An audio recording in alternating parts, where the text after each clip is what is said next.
Conversations with Perinatal Psychology, talking about maternal mental health because your mental health matters for you and your kids. My name is Aileen Chick. And my name is Samantha Dyer-French, and we are peer support workers for the Maternity Mental Health Service. Today, we're talking about our stories and the positive steps on our recovery journey. So, Aileen, do you want to kick us off? I will, yeah. So I came into the system through the Maternity Mental Health Service as a patient going back 3 years ago now, I think. I'd had a traumatic birth with my son and then a traumatic miscarriage where I nearly didn't make it. And I was suffering with PTSD and anxiety. When I then got pregnant with my now nearly 3-year-old, I was still really struggling. I wasn't functioning particularly well as in general. I couldn't go in my own bathroom because that's where everything had happened, and like silly little things like I forgot basic life skills like which way to look when crossing a road.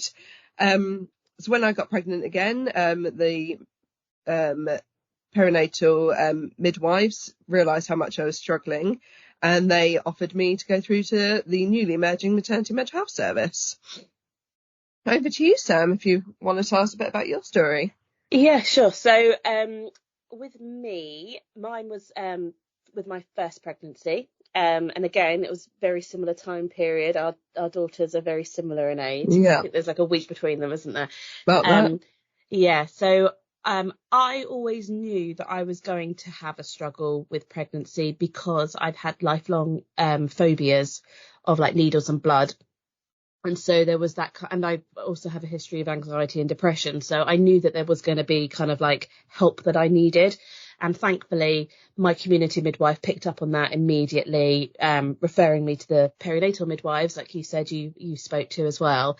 And they, again, referred me to the service, the newly emerging MMHS, Maternal Mental Health Service.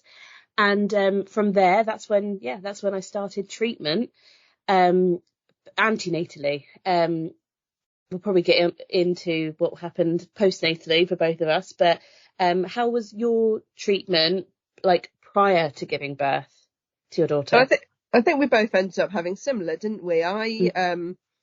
I had a treatment called EMDR, and I believe you had the same. Is that correct, Sam? I did EMDR postnatally. I didn't do it antenatally. Yeah. Okay, so yeah, I was antenatally. So EMDR is a therapy. It stands for eye movement desensitization and reprocessing, and it's a therapy used to help people process and recover from past traumatic experiences. It was originally developed and is best known for treating PTSD, which I've got myself, but it is used for a wide range of mental health difficulties like anxiety with yourself, Sam. And it works by stimulating both sides of the brain alternatively to help unlock your subconscious brain and process basically what's in there. And this is typically achieved by side-to-side eye movement. Either side-to-side eye movement, tapping either side of your body, or alternating tapping your feet. And you, Sam, said it can make you feel quite emotional and fatigued after your session. I found that as well. Yeah. And for some reason, in my case, I always end up starving hungry, but I don't think you found that, did you, Sam? No, I was more tearful. I couldn't say I was hungry, but sometimes it really did unlock something that you just didn't know was there.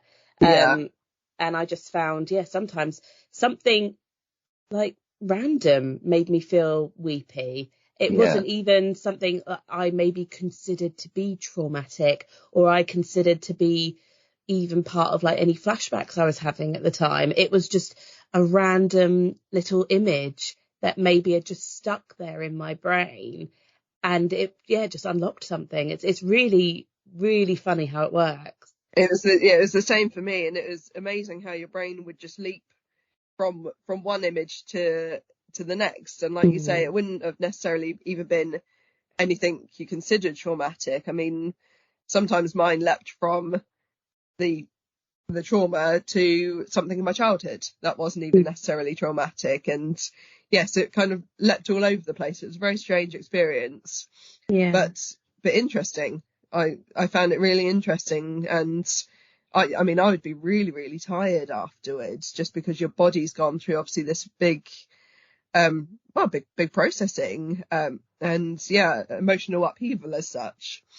Yeah, I mean, I think I'd mentioned prior to being pregnant, I had gone through like hypnotherapy Okay. for some of my phobias, and that was not similar, but you do look at past memories, and images that maybe are triggering for you, etc.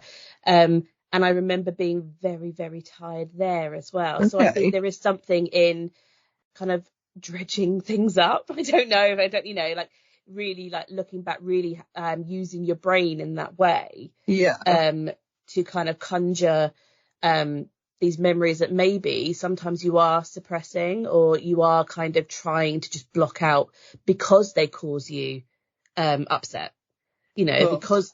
because they are emotionally triggering. So actually to bring them to the forefront can be exhausting. Yeah. So I think, yeah, it wasn't some like hippy dippy tree hugging kind of situation. I don't know if you found that at first. I found it really quite science based. It was really Yes. quite, neurological. And yeah, it like, mine was postnatally, it wasn't antenatally, so mine's a different experience in that way.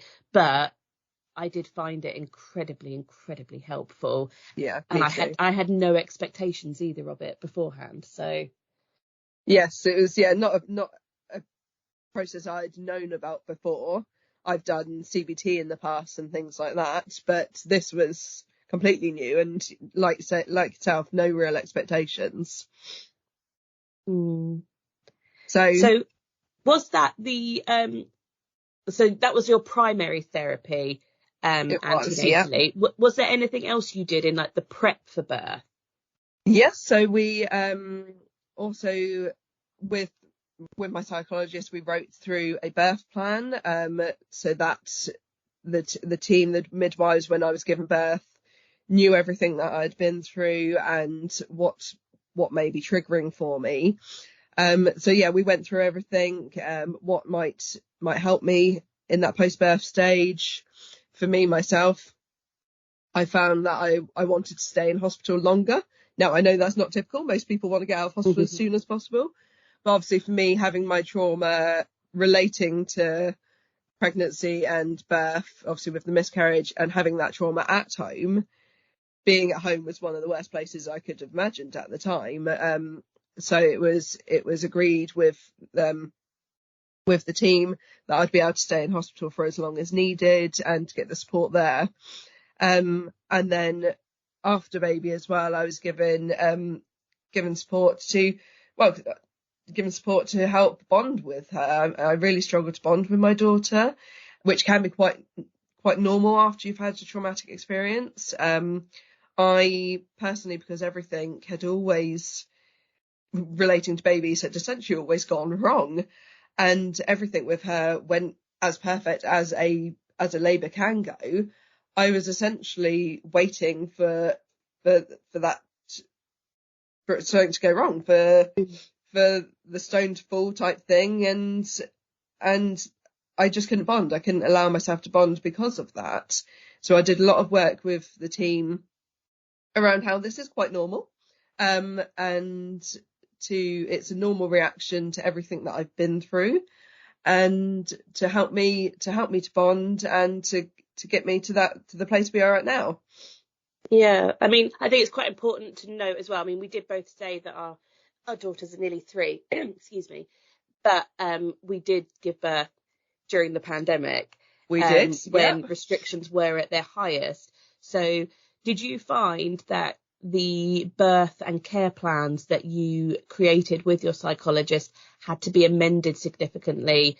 And how would you say your care was during that time? So I found that, yeah, COVID COVID almost wanted to trump everything.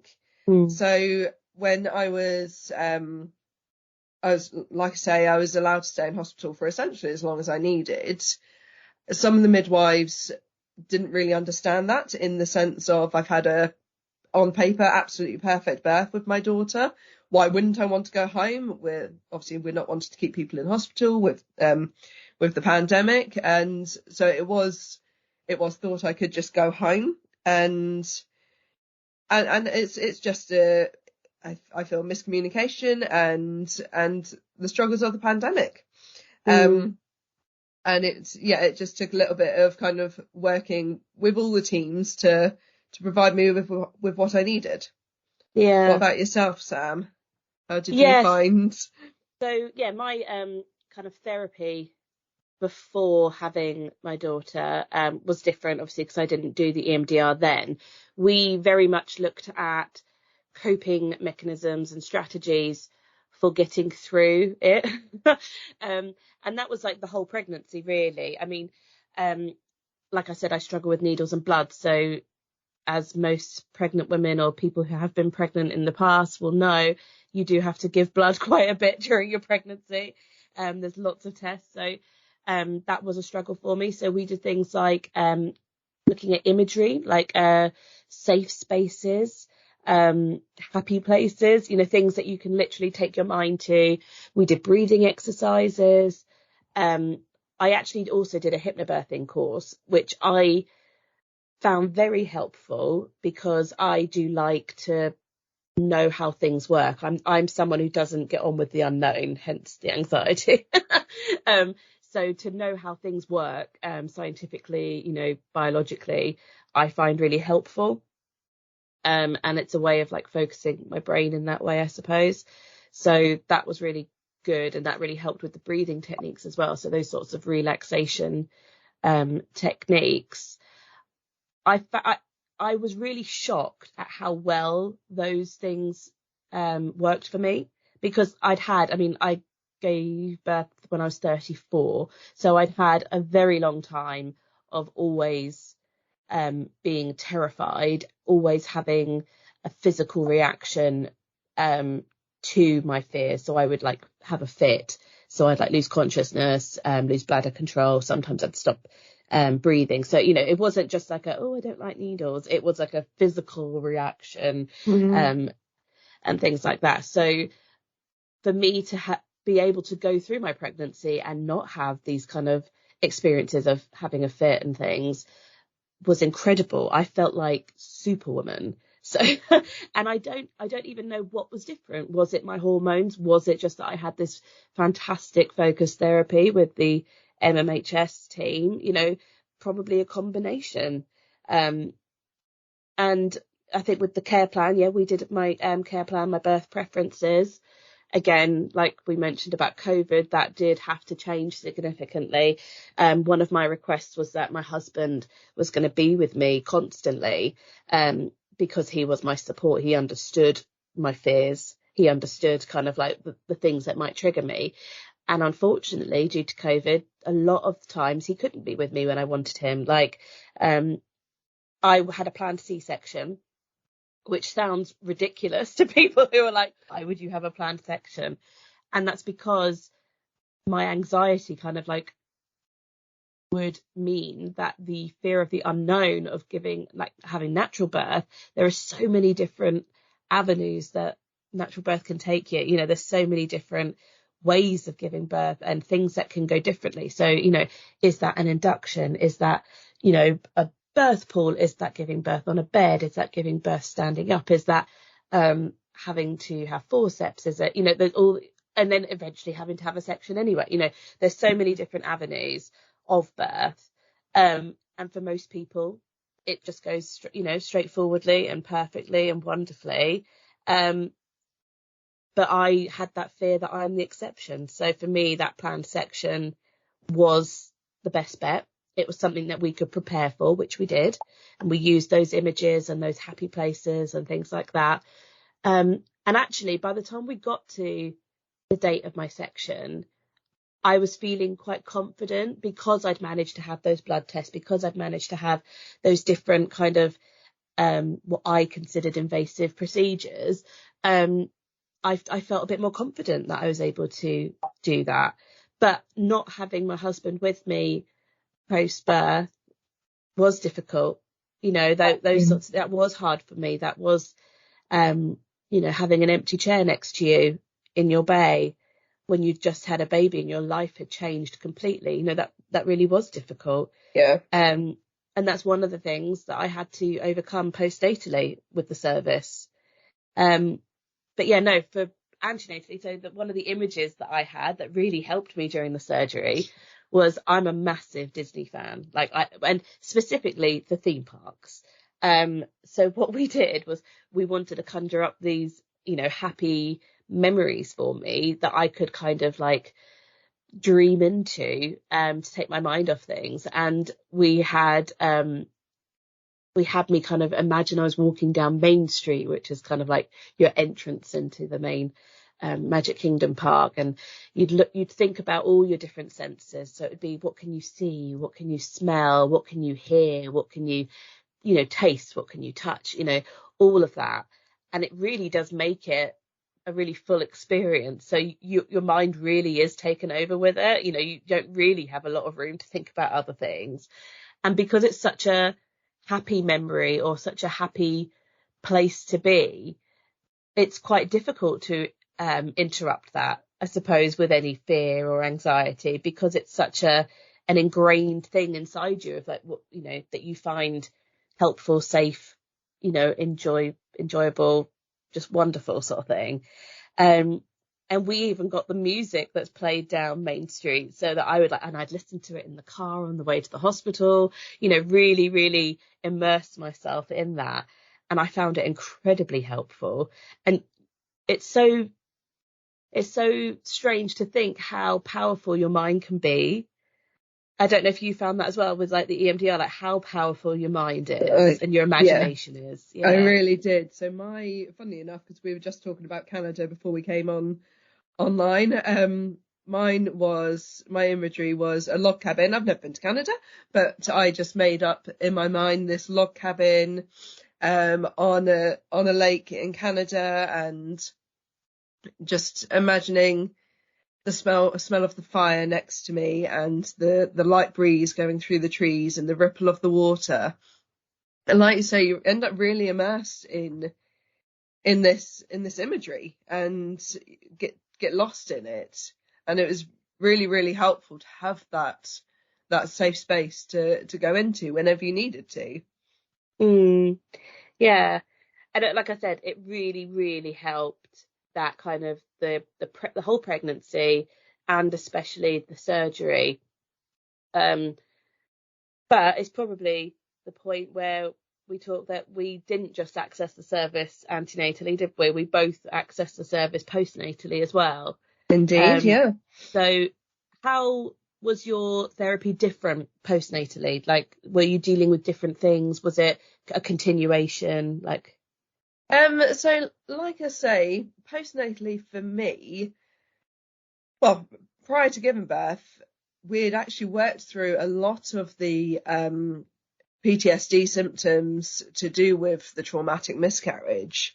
And I'd actually got to a really good place where, for starters, I was able to go back in my own bathroom. That's always a great win, to be able to use a major room in your own house.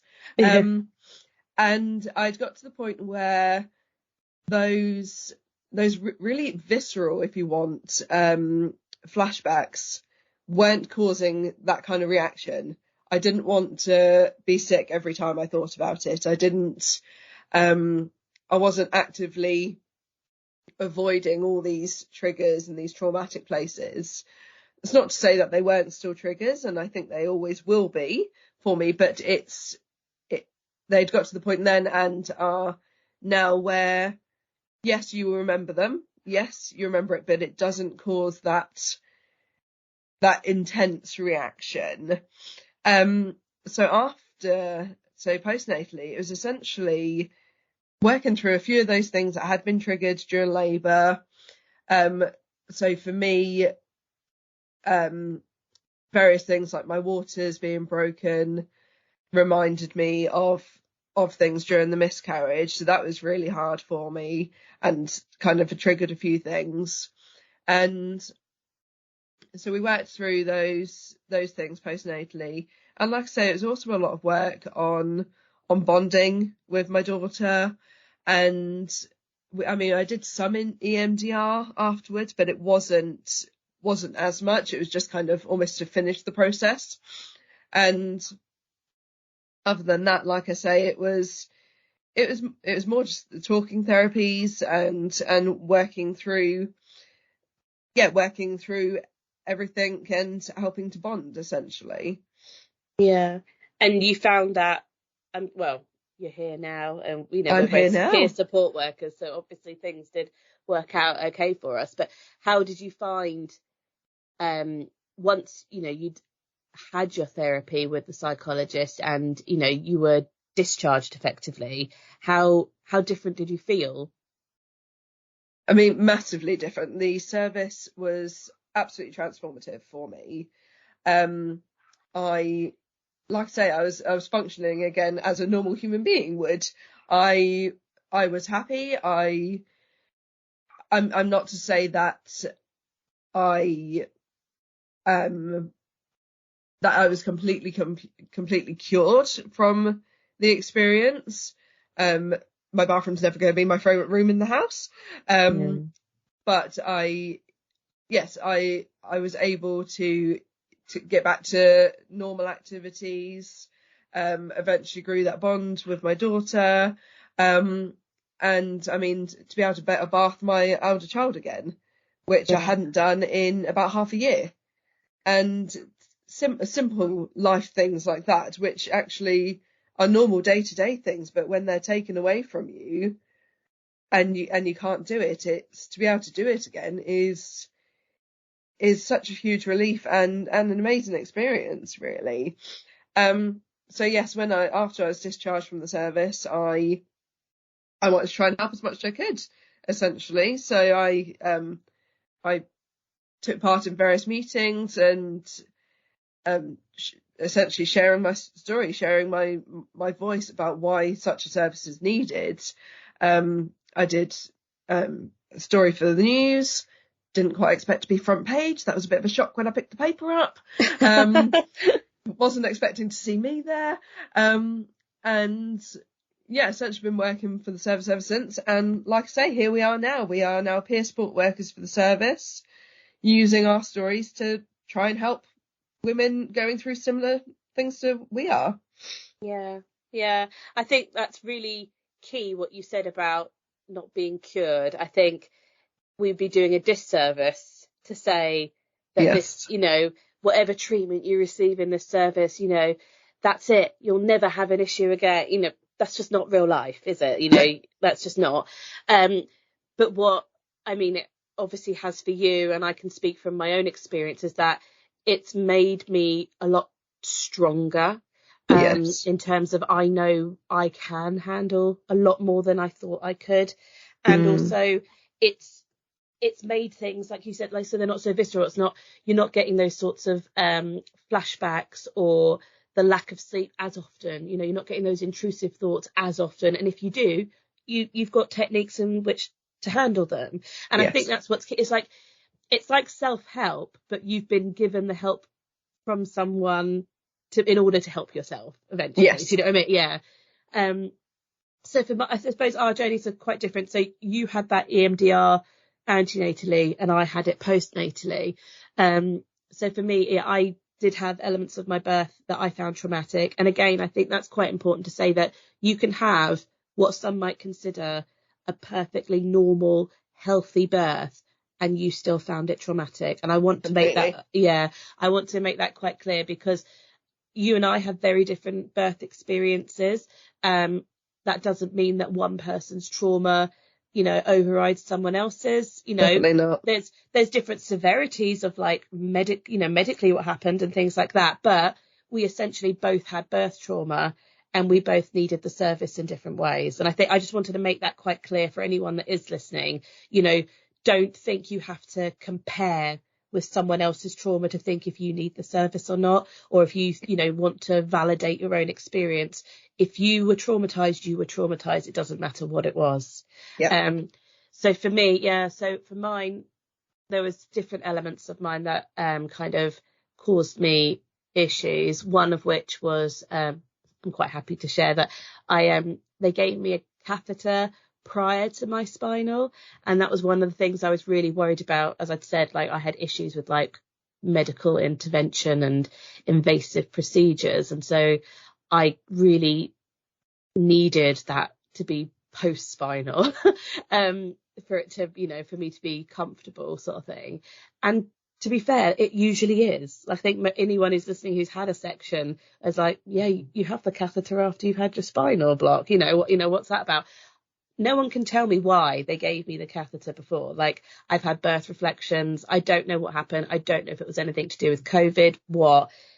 Unfortunately, I'm going to have to make peace with that. I'm never going to get an answer for that. But I did find that incredibly traumatic. It started the whole birth off badly for me. It got me into a very high anxiety state. And then kind of also numbed me at the same time. So Aileen was saying about how she didn't bond with her baby straight away. I wouldn't necessarily say I didn't bond, but I did have a disconnect at first. And that was because my daughter was born blue and floppy. So when, during the surgery, you expect to hear the cry, and then you expect baby to be put on your chest while they're stitching you up. And that is what should happen. That is generally what happens. And unfortunately, it wasn't for me. And because of COVID, the paediatricians weren't allowed into theatre to assist with my daughter, and she had to be removed. Unfortunately, again, due to COVID, she wasn't allowed back in theatre once she was okay. So there was a lot of things going on. Like, we didn't understand that she wasn't allowed back in. So we were thinking, what is going on? Why is it taking so long? Is she okay? So as you can imagine, that was all quite stressful. And when I was in recovery and she was then handed to me, I remember my first thoughts being, is this my baby? It, could be someone else's. I don't know if they've swapped the baby in between, which is obviously a ridiculous thing. There was only me down there in like the theatre area, especially during COVID. There weren't lots of extra people. But that was my first thought, and I was handed this baby, and I don't think everyone tells you about this rush of love, which I'm sure some people do get, but I didn't. It was like someone was handing me a baby to hold, and I responded how, you would respond to holding a baby. Baby's cute, You're like, oh, this is a cute baby. It's nice to hold them. But I didn't feel that, oh, this is my baby. And I think after that, like once I'd gone home and, all of that, that hit me a bit more, that I'd felt that way, even though it was quite quick.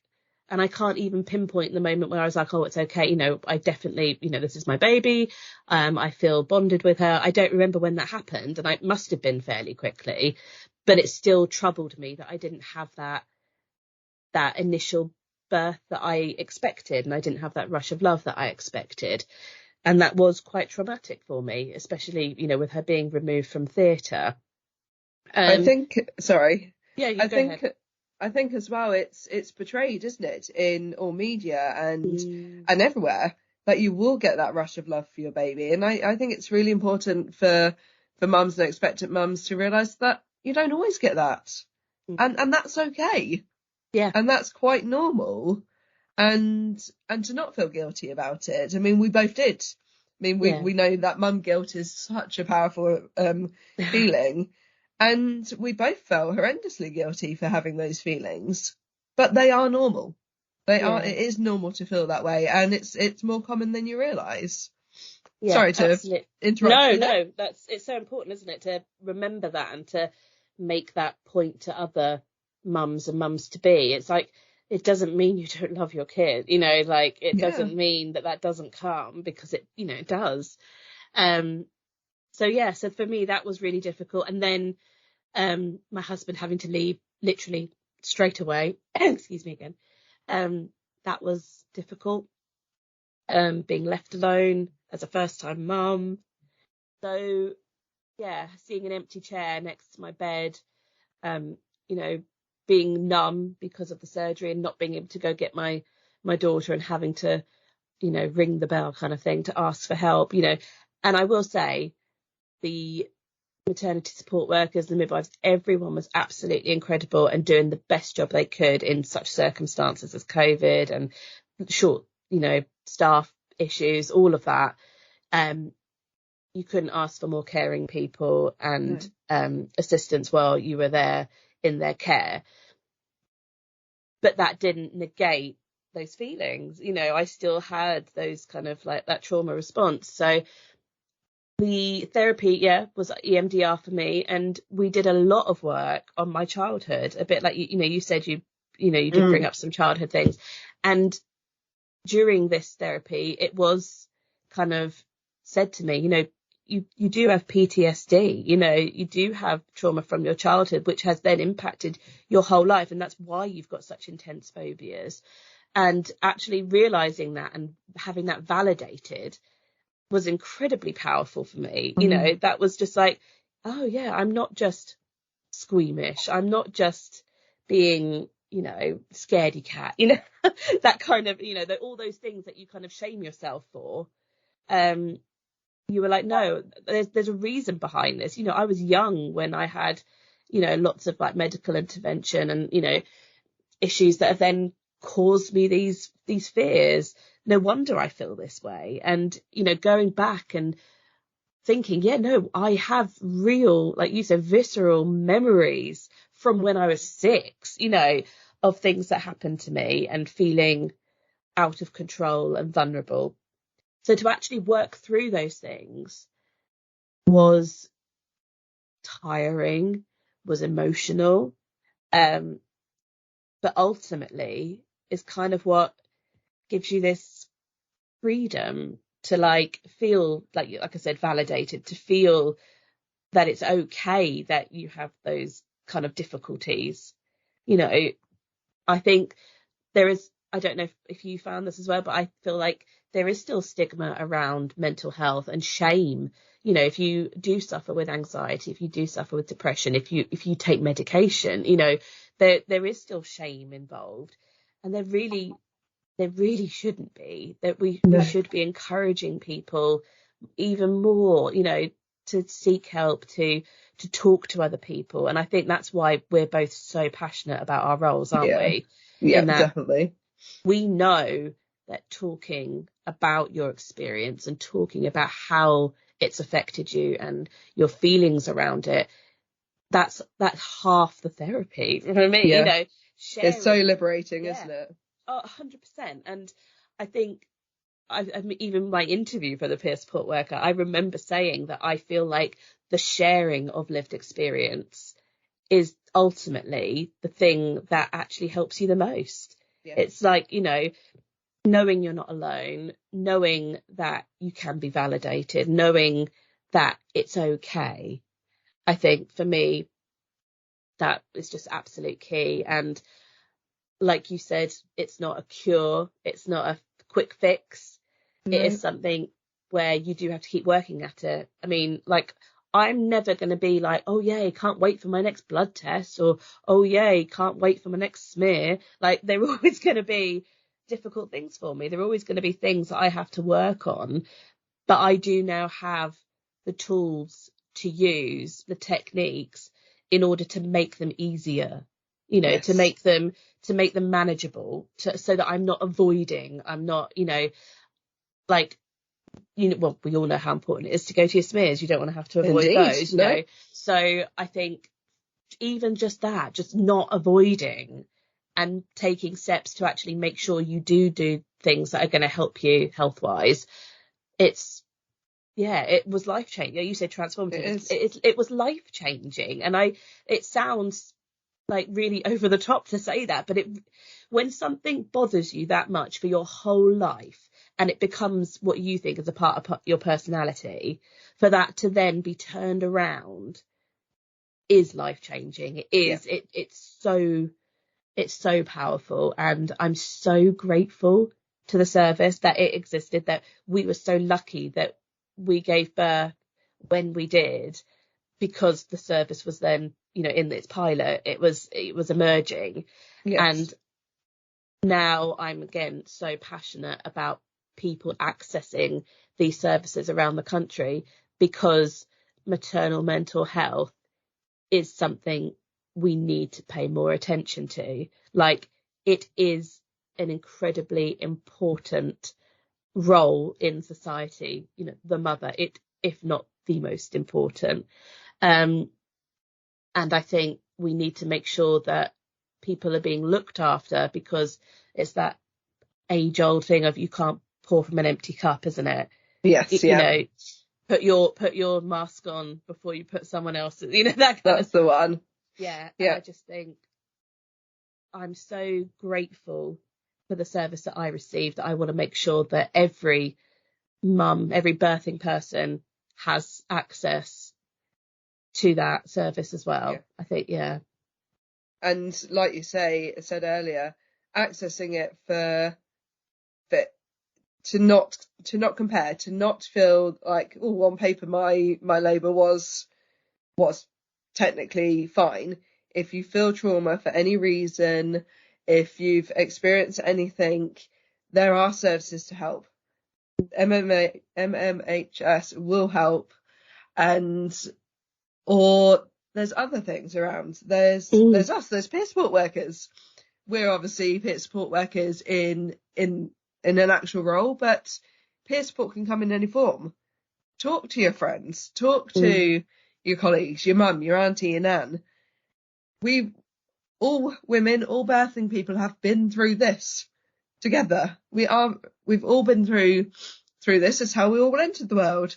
And if you need to talk, if you need to have help, share your experiences, because to share and to talk and to realise you're not alone with some of these feelings, like I say, is some of the most liberating feeling you can have. Yeah.